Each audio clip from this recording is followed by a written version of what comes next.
Leopoldo II, rey de los belgas, fue el fundador y único propietario del Estado Libre del Congo, un proyecto privado encabezado por él mismo.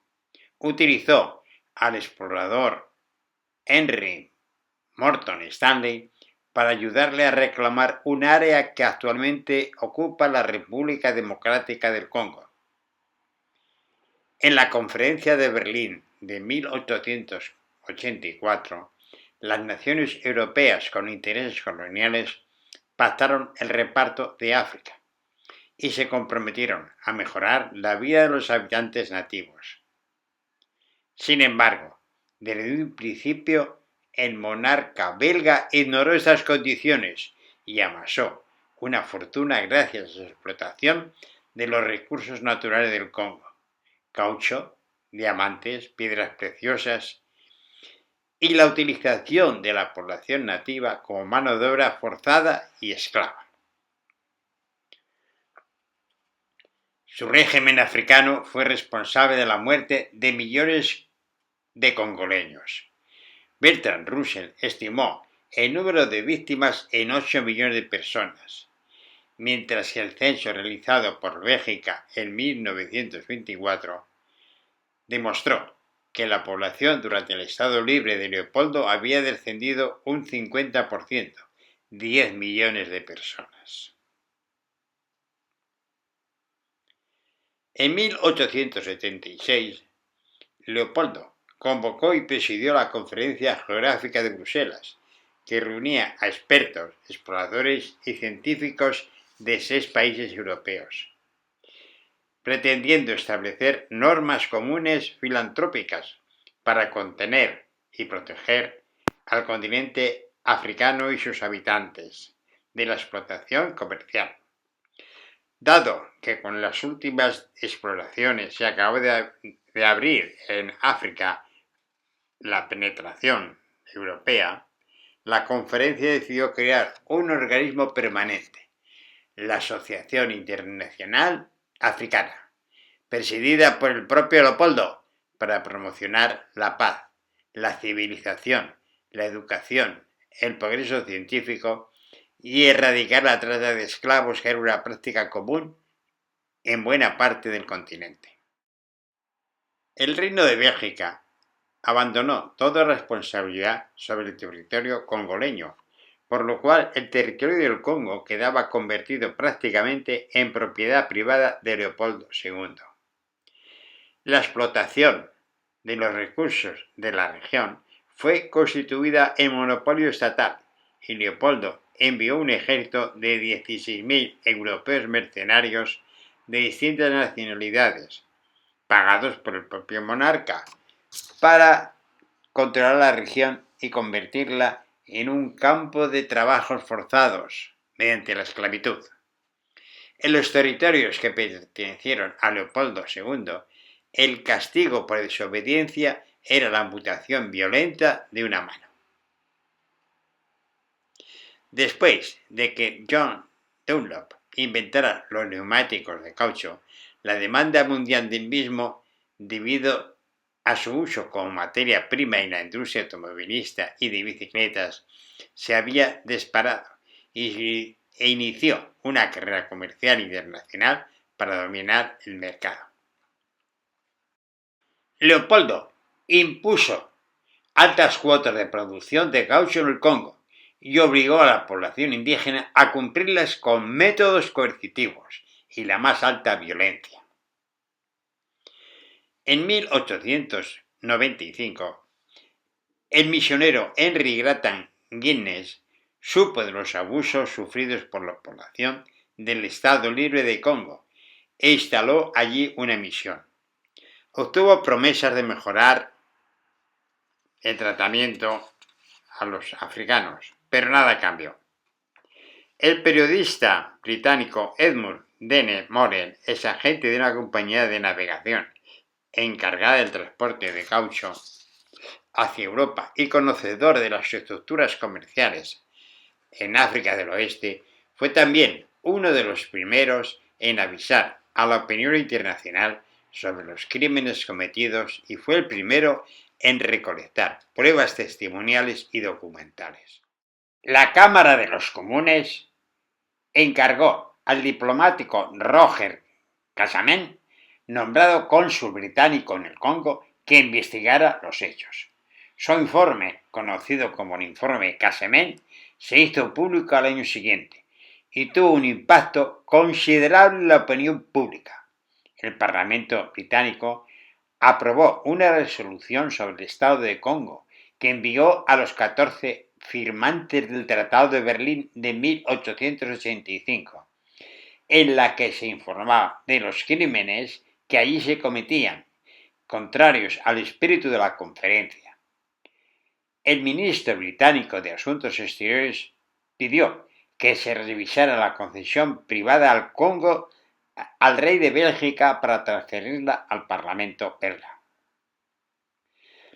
El diputado socialista belga Emile van der Velde y parte de la oposición parlamentaria consiguieron crear una comisión independiente de investigación, cuyo informe confirmó las observaciones de Casament y Morel. Las consecuencias inmediatas de esos informes se limitaron al arresto de algunos soldados del Estado Libre acusados del asesinato de centenares de congoleños en 1903. En diciembre de 1906, el rey Leopoldo, bajo la presión internacional, aceptó transferir al Estado de Congo al Parlamento belga. Las negociaciones duraron hasta 1908, fecha que el Parlamento belga asumió su administración. El rey negoció una compensación de 50 millones de francos por sus posesiones en el Congo y se deshizo de todas sus obligaciones en la región, que reinvirtió las propiedades en la Ribera francesa.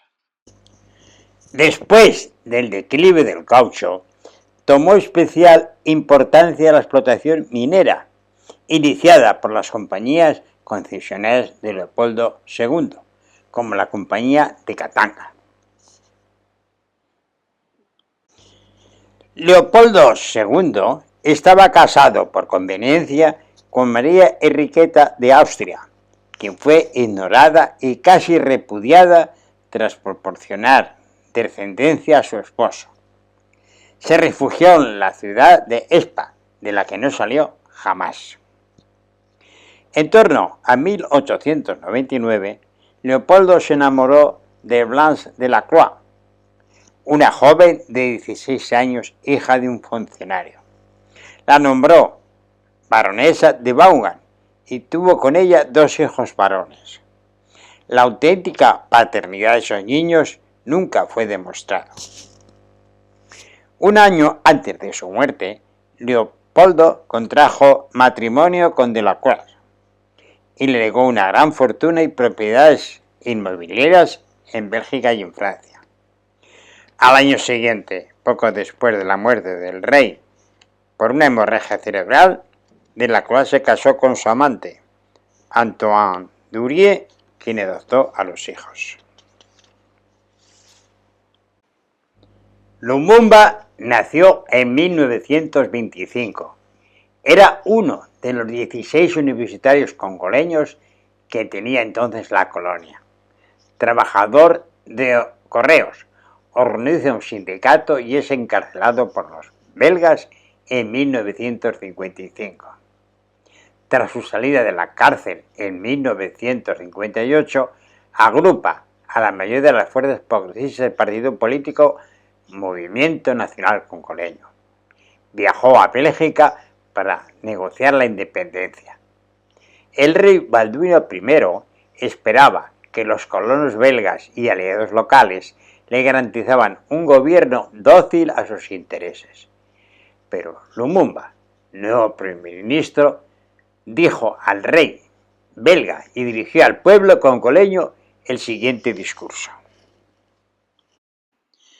Durante 80 años de gobierno colonial, sufrimos sin poder alejar de la memoria las heridas.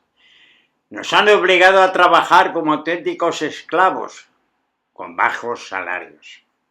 Hemos sufrido ironías, insultos y golpes día a día porque somos negros. Nos han arrebatado las tierras. El sistema judicial sin igualdad no reconoce la ley, solo la del más fuerte. Leyes blandas a los blancos y crueles con los negros. La vida ha sido peor que la muerte.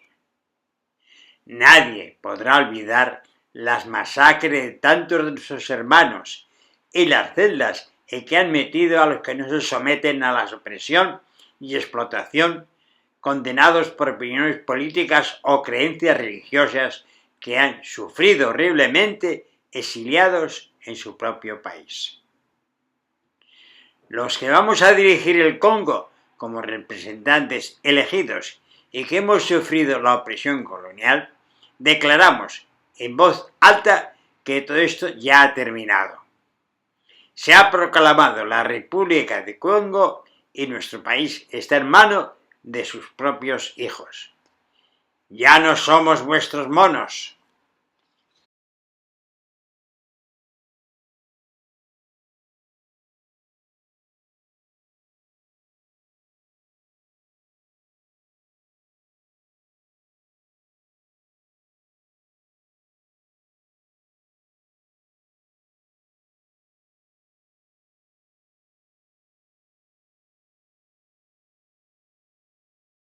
El Parlamento belga, 40 años después, en una sesión celebrada en noviembre de 2001, admitió su responsabilidad en los hechos. Todo acabó en una guerra civil que destruyó al país. Miles de nativos tuvieron que ir de un lado para otro en busca de una solución que nunca les llegó.